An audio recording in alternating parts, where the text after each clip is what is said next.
I would like to introduce you today to the Holy Spirit. A lot of you have heard about it. Pretend that you have been asked to introduce a very special guest of honor to a group of people. Imagine that. Though you have heard of this guest for a very long time, you suddenly realize that you really don't know very much about this special guest of honor.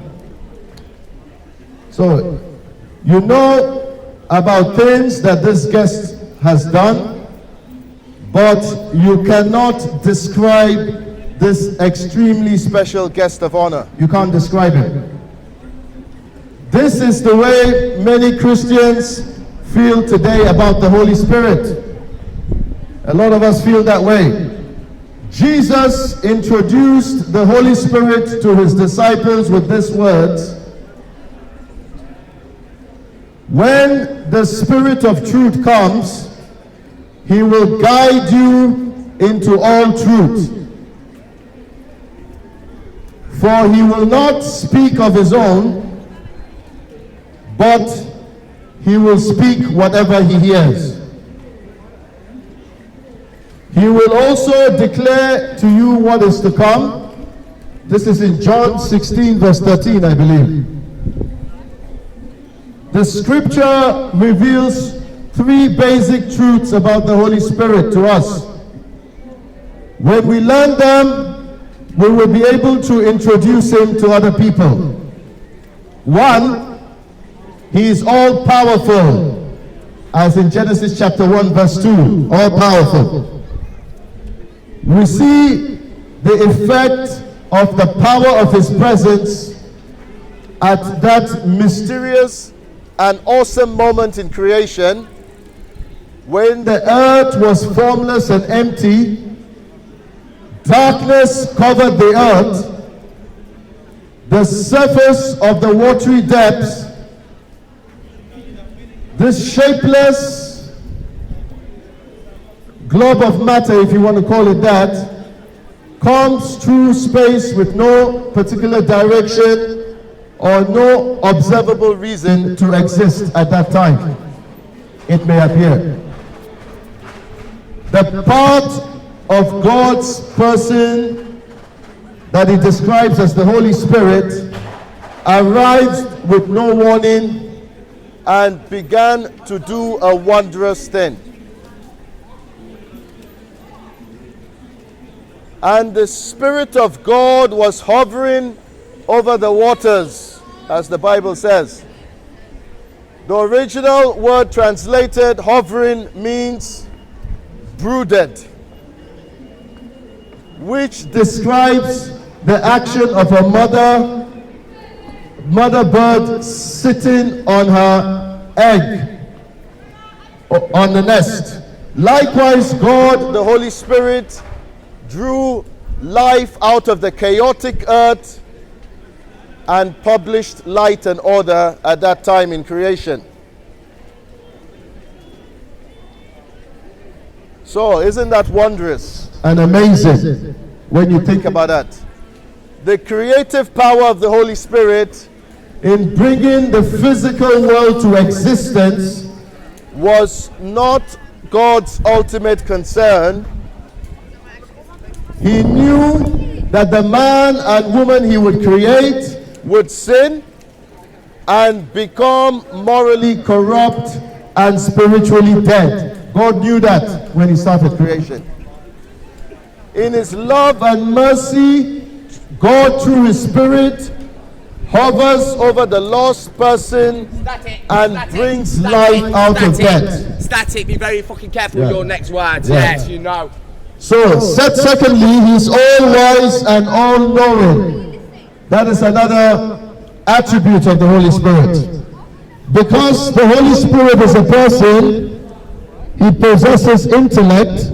As a matter of fact, he knows the deep things of God, or all there is to know about God. He knows that as well. The Holy Spirit's knowledge of God also includes all the divine truths that comes from God.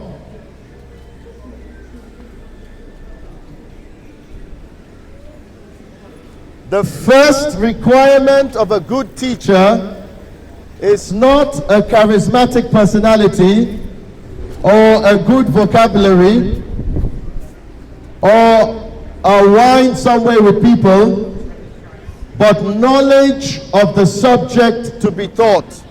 And that is one of the attributes of the Holy Spirit.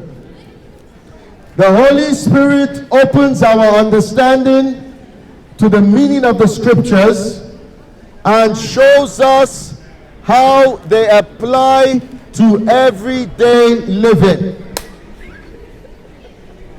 The Holy Spirit is our living teacher who is ready to help us understand and apply God's word every time we read the word of God. He illuminates our understanding.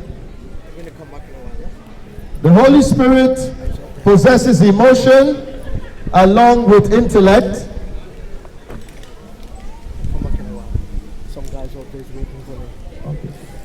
Paul wants us not to grieve the Holy Spirit of God. And that is one. Grief is a manifestation of emotion. A person must have the ability to love before they can be grieved. The Holy Spirit, who is one with God, loves every believer whom he indwells. He grieves when we fail to respond to his teaching and guidance.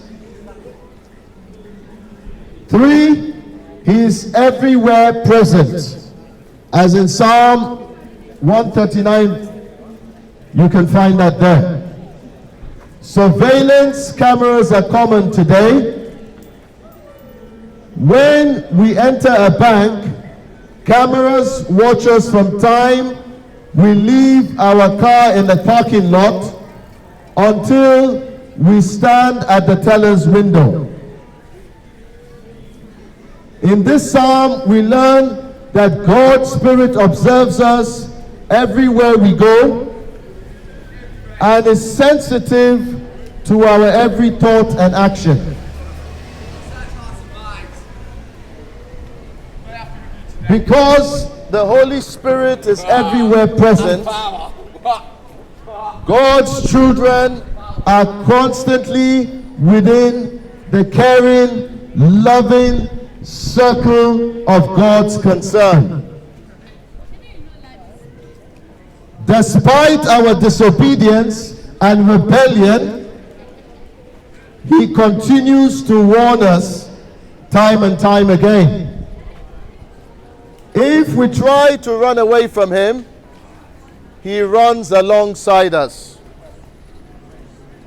In other words, it's inescapable.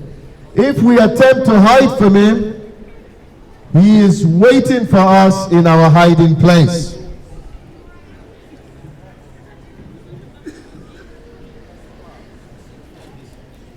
So that is the wonderful Holy Spirit. The beauty of it all lies in the truth that God never stops pursuing his children. And that is the truth of the matter. He never does. Wherever their wayward running may take them, he is like the loving shepherd walking through the lonely, dangerous night in search of one lost sheep. When the shepherd found the sheep, he put him on his shoulders and brought him home rejoicing. So how do we conclude that? Often we cannot sense God's presence in our lives because of the darkness of sin. That is why. The shadows of worry and anxiety, the shades of suffering and death and the awful problems of disease and suffering. We need to remember That God came into the world in the presence of the Holy Spirit to provide a constant source of courage and strength for us. So without the Holy Spirit, you can't make it, people of Leicester. The Holy Spirit is all powerful, all wise, and everywhere present. So, what is there to fear, people of Leicester? The Word of God says He has not given us the spirit of fear, but of power, love, and a sound mind. That is what the Word of God says to us. In introducing the Holy Spirit, note that it is important to understand that the Holy Spirit is not an it, but a person. Because the word translated spirit is a neuter word in Greek, the pronoun referring to the Holy Spirit is sometimes translated as it. But when Jesus introduced the Holy Spirit to his disciples, he said, when the counselor comes, the one I will send to you from the Father, the Spirit of truth which proceeds from the Father, he will testify about me. As in John 15 verse 26. Jesus was not referring to an influence or to some mysterious power, but to a person. And that's what he was making his reference to. Compare the power of the Holy Spirit to the energy produced by an atomic and nuclear bomb. It is beyond our ability to conceive. Another incomparable comparison would be the power of an erupting volcano. So you can imagine that. The staggering discoveries in the field of astronomy are multiplying because of the rapid pace of scientific technology. Now we can see stars and galaxies we never knew existed before. Yet, this is only one facet of God's creation. Isn't that awesome to imagine? Compare this to the psalmist's description of the Holy Spirit, who knows all things.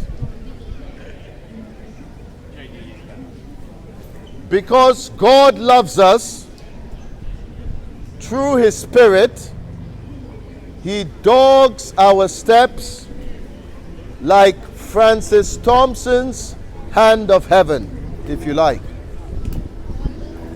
Search for this poem and consider part or all of it, if you like. Romans 8 verse 16, Paul reminds his readers that the Holy Spirit within us testifies with our spirit that we are God's children.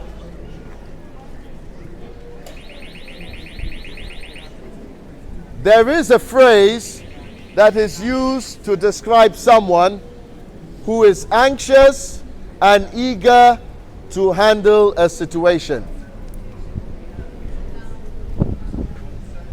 You might hear it in the context of a co-worker suggesting to another that something needs to be done.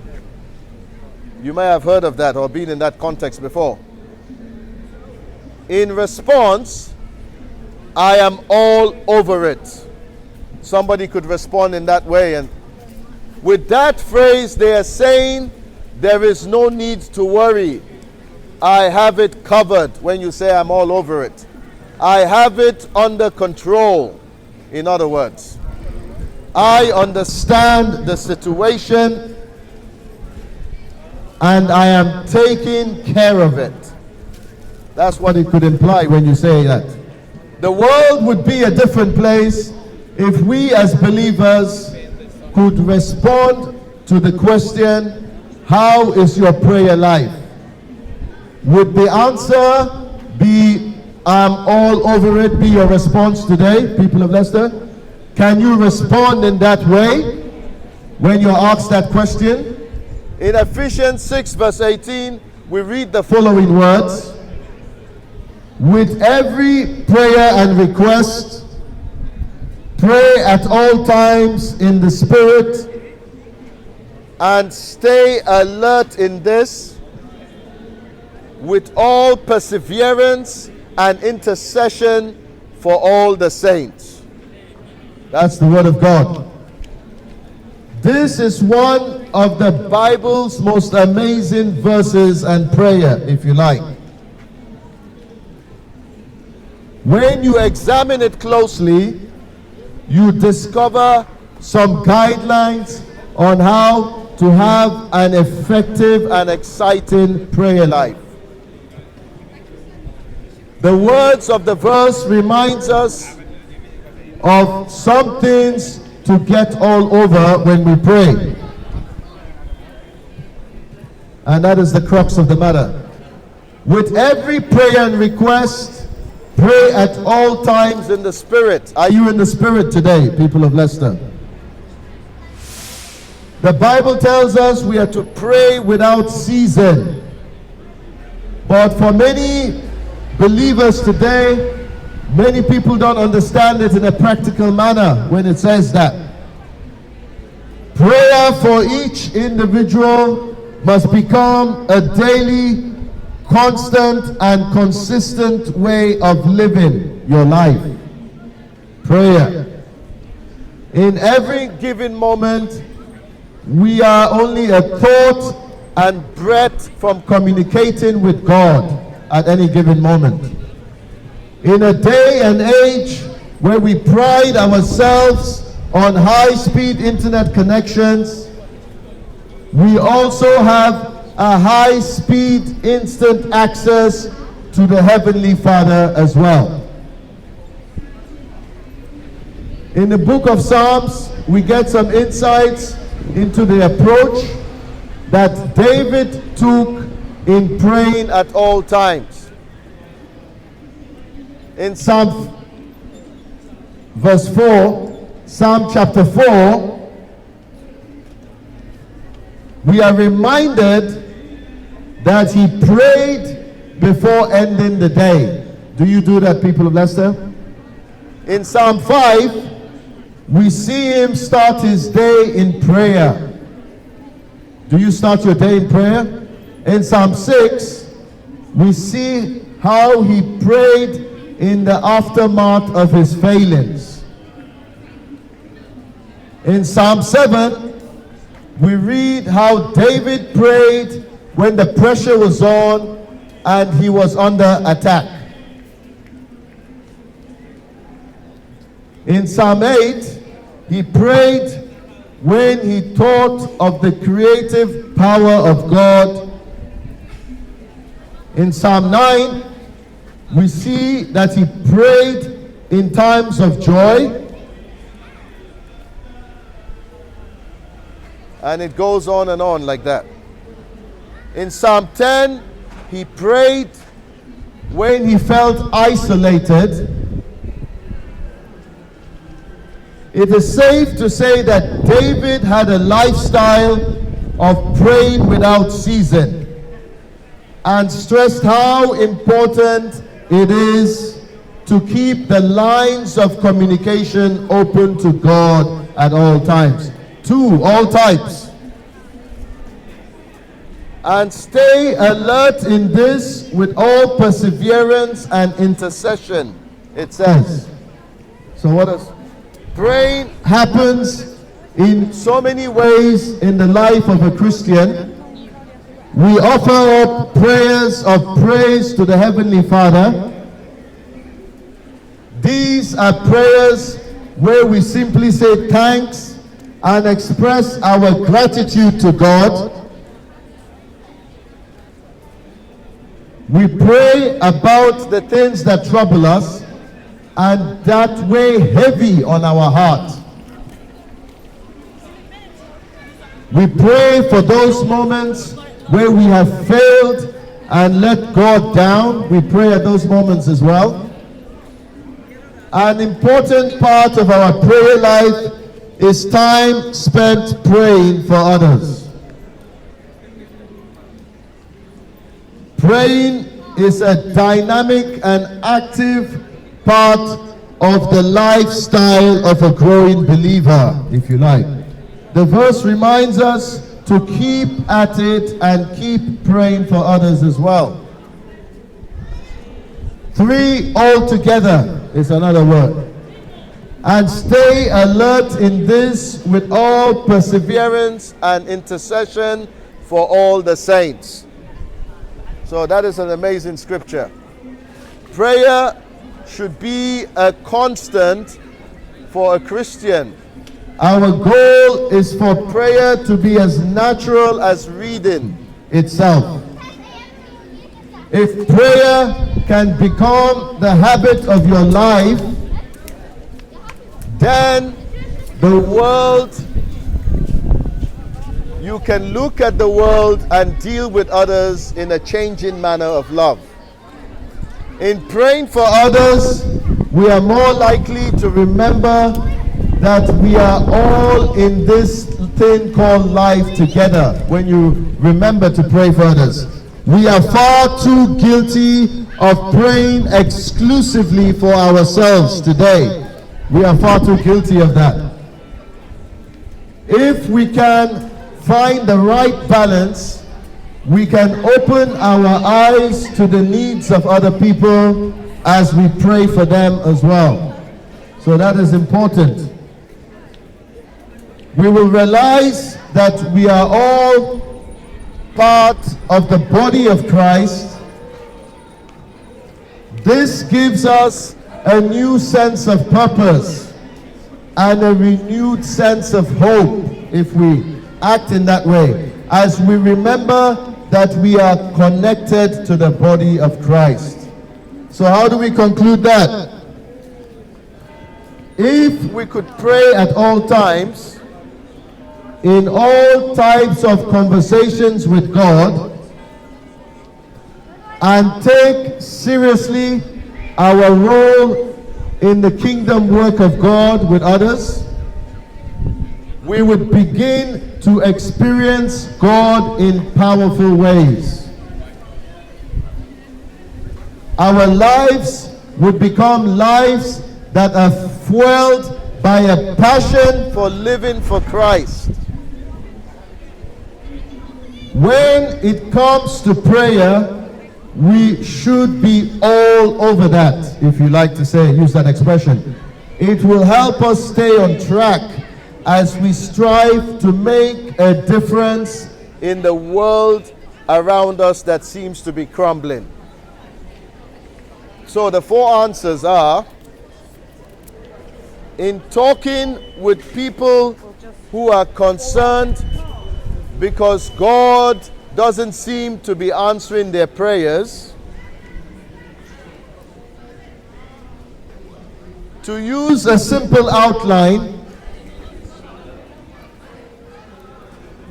If the request is wrong, God could say no if your request is wrong. If the timing is wrong, God could say slow. If you are wrong, God could say grow. But if the request is right, the timing is right, and you are right, God says go. And that is the key. The prayer of faith Someone once spent the night in a crumbling hotel in Porto Alegre, Brazil. Okay, this is the story. A friend and that person ascended into a room high in the building in a tiny creaking elevator. From their window, they saw slums spreading out far beneath them, and they felt uneasy. That evening they prayed, "Lord, please save me from any danger or fire." That was their prayer that night. You can see that we are on the top of a dilapidated hotel, which is nothing but a fire trap. So they were concerned when they made that prayer. There isn't a fire station near, and I cannot see any fire escapes outside the building. So they were very concerned. "Lord, you know that this building would blow up in flames in seconds, and at this very moment, it is probably full of people falling asleep with cigarettes in their mouths." So this was the prayer of concern when they made that prayer. By the time they finished praying,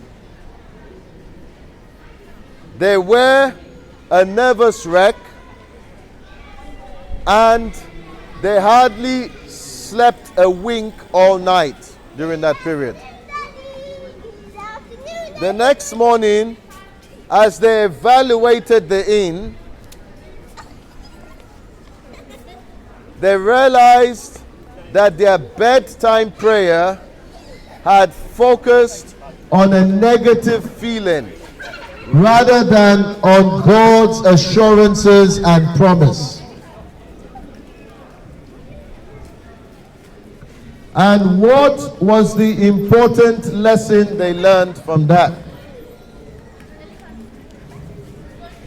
Unless we pray in faith, our prayers can do more harm than good if you're not praying in faith.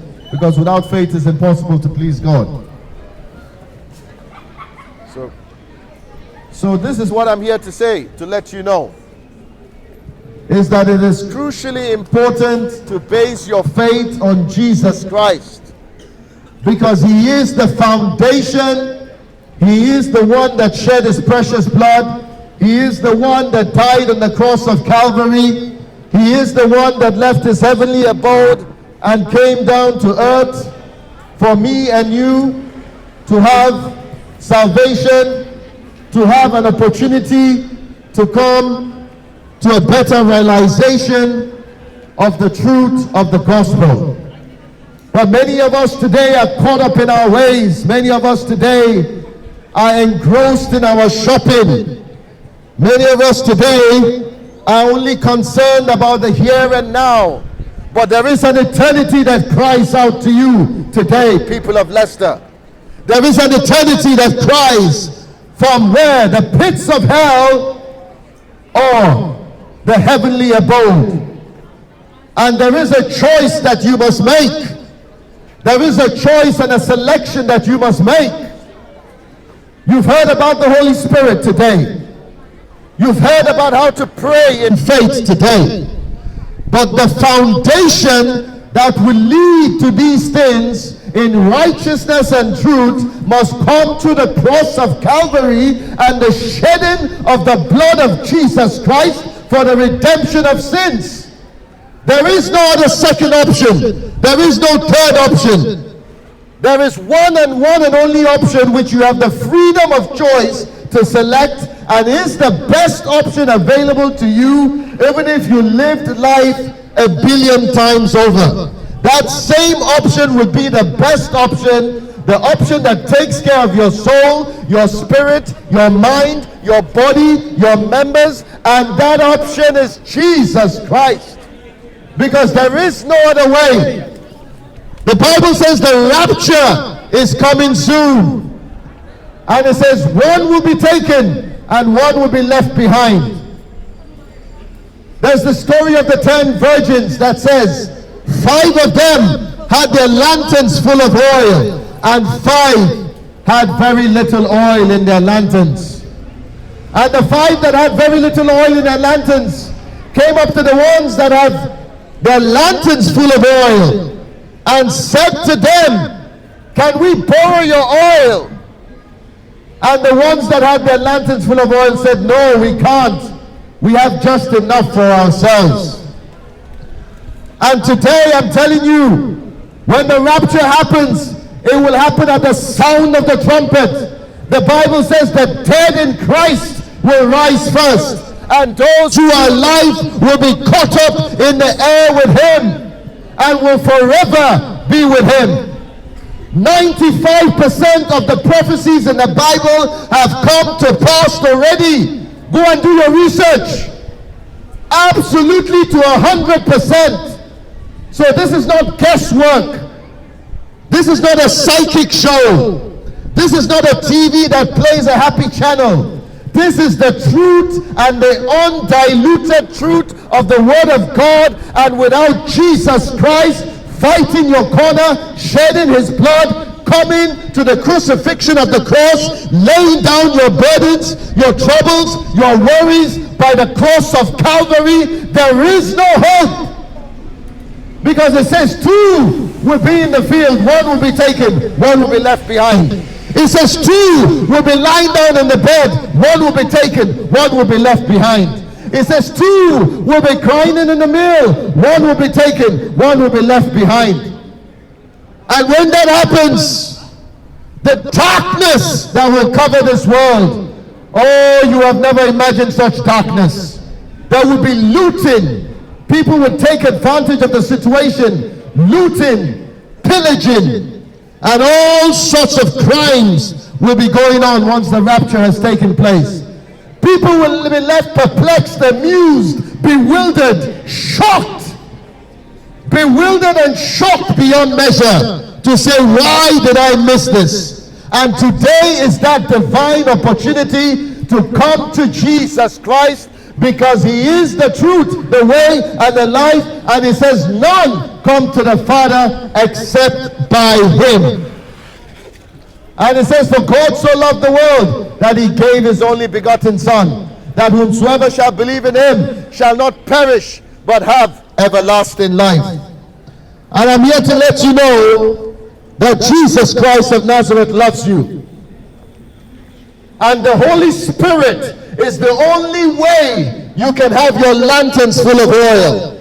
The great Comforter is the only person who can ensure you have that ignition energy.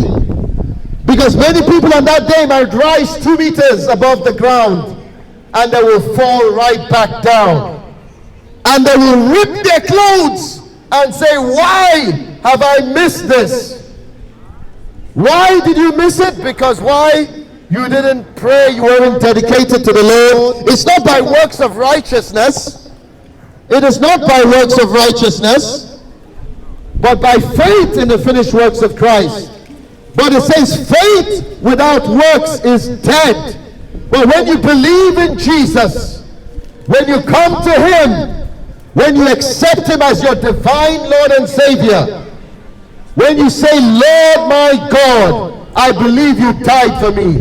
Lord my God, I believe you shed your blood for me. Lord my God, I believe that you gave it up all for me. When you come to him with that confession of your mouth, you will find a transforming change that changes you, that molds you, that shapes you, that brings you from glory to glory in the image of Christ, and ignited by the power of the Holy Spirit. I'm telling you the truth. On that time, it says, in the twinkling of an eye, in the twinkling of an eye, when that trumpet sounds, are you going to be deafened to the sound of the trumpet? When that trumpet sounds, is your ear going to be receptive to the trumpet of God? And it says it will happen imminently. It says, little children, that hour cometh. That hour is even at hand as we speak, where the Lord will come. And it says that the kings and everyone will look at him. Everyone, when they see him coming through the clouds, will confess him as Lord and Savior, and you will have no choice about it but to confess him, and all eyes will see him when he comes in his glory. This is the power of the cross. The power of the cross that brings redemption. The power of the cross that breaks your chains, people of Leicester. The power of the cross that sets you free from the bondage of sin and death into life, because eternity and life can only come through Jesus Christ.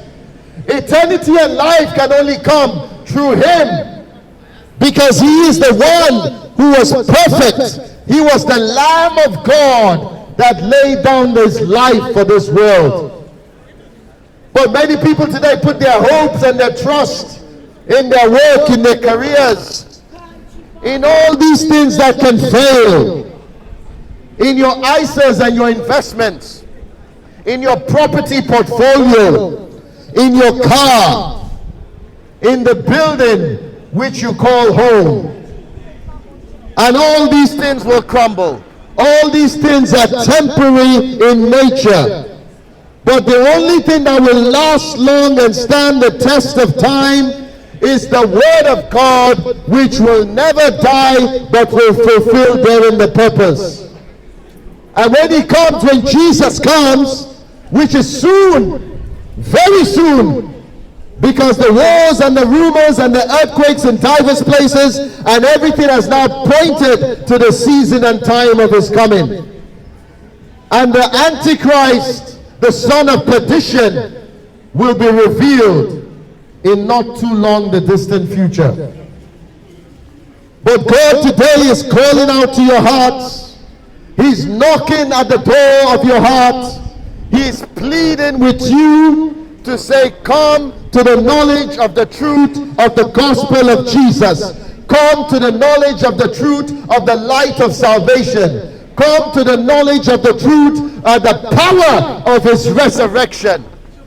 And if you believe in him, if you put your trust in him, he will never let you down. Everything in life may let you down. Your friends may let you down. Your career may let you down. Every situation and circumstance that you face can let you down. But the thing that will last beyond measure is Jesus Christ. The thing that will last beyond measure, it is the sacrifice of the cross. And it is for everyone to come to the knowledge of the truth of the gospel of Jesus, because it is the power of salvation that sets you free. It is the power of salvation that breaks the chains of sin. It is the power of salvation that leads you to life eternal. It is the power of salvation that breaks you from your habitual sins, from the struggles and the turmoils of life, from those things that weigh you down, from the things that are beating upon you all your life. And you said that I have fought, I have fought, I have fought, I have failed. But Jesus says, I am the way, the truth, and the life.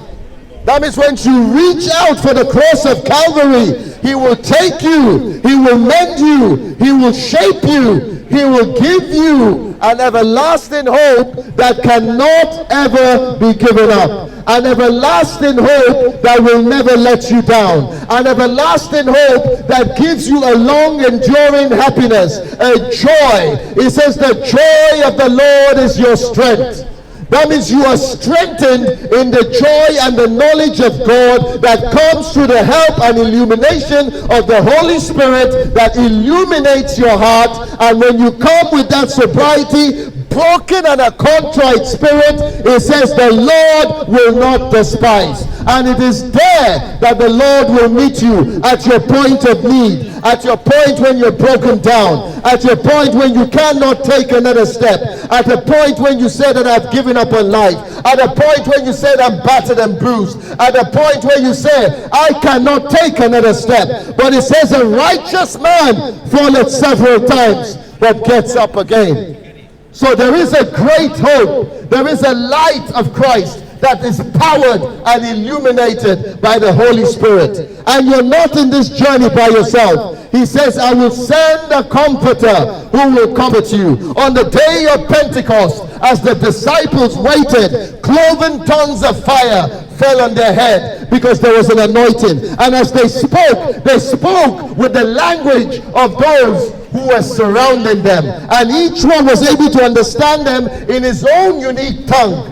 And that was the testimony of God, the testimony of the power of Jesus, the testimony of the knowledge of the truth, the testimony of what is known to be his resurrection power, the power of the Holy Spirit, which illuminates our understanding, which gives us a purpose, a rejuvenated interest and knowledge of the truth that cannot be denied, that cannot be forsaken, that cannot be wiped under the carpet even if you wanted to, but it will come forward to you and bring you a sound knowledge. But today there is unsoundness in the air, because people are now plagued in the worries of economical and famine and crisis of food rising, petrol rising, everything is rising and nothing seems to be coming down. But what I'm here to let you know, there is a platform that can give you that ignition energy, and it comes to the resurrective power of Jesus, through the power and illumination of the Holy Spirit that enlightens your heart to the truth of the gospel that cannot be denied.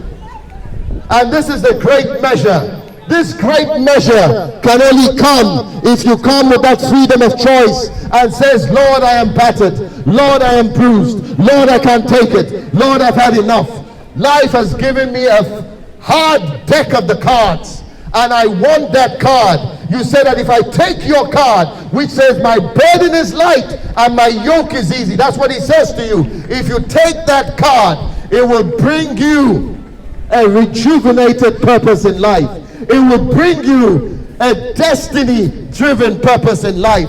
It will bring you something that will take you from the lowest gravel of society into the higher echelons of a heavenly existence. A plane of existence that says when you get there, it gives you a peace that surpasses all understanding. And that is what the Lord can do for you today. That is the greatness of him. He's a mighty God. And it says that those who call upon the name of the Lord shall be saved. And it says the name of that Lord that you call upon is a great tower. So imagine calling upon the name of Jesus puts you on a tower where of protection, of security, of soundness of mind, of rejuvenation of a purpose in life. And if you want to come to Jesus, if you want to come to the knowledge of the truth, if you want to be into a purpose that says that I am established in Jesus Christ, that I'm established in the knowledge of the truth, that I'm established in his word that can never fail you, then come to that knowledge of the truth, come to the confession of Jesus, come to the cross and admit to yourself that without him you cannot make it. That means it says that there are many ways that seem unto a man that is right, but daring are the ways of destruction. And many of you think you've worked out the perfect plan in life until you find it blows up in your face. But if you invest in Jesus, he will never let you down. If you invest in the cross of Calvary, he will never let you down. If you invest in the immeasurable love of God that says, I will never leave you, never abandon you, never forsake you, you will never be let down. Because Jesus is the foundation. He is the epitome of life. There is none that can come to the Father except through him. So he is the pathway of righteousness and truth. He is the pathway that establishes you in the knowledge of the truth. He is the pathway that says that narrow way that leads to eternal life. because broad is the way that leads to destruction, and many therein are in it. But today hell enlarges its mouth and swallows up people in the thousands, and that place, once you get there, you ain't coming out.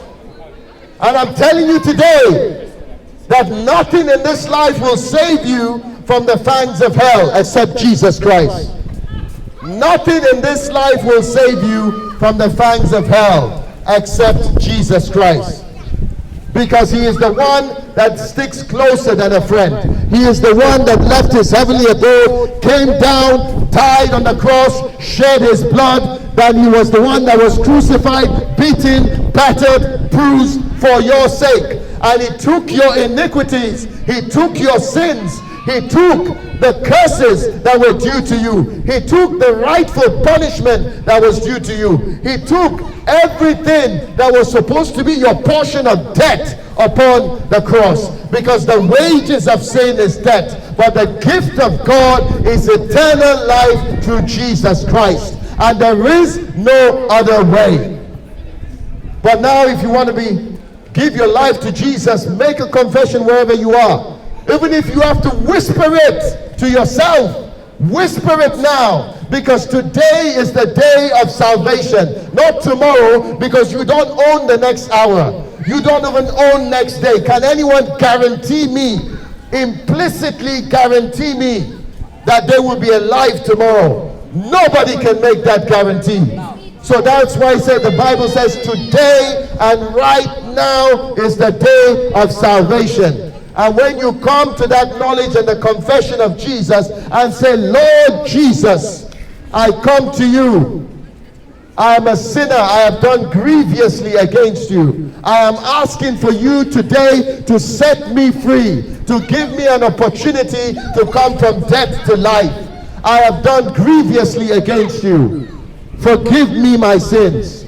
Wash me with your precious blood. And once you are washed and you say, likewise, Lord, I forgive everyone who has offended me. Once you make that confession, you will see the light of salvation shine upon you.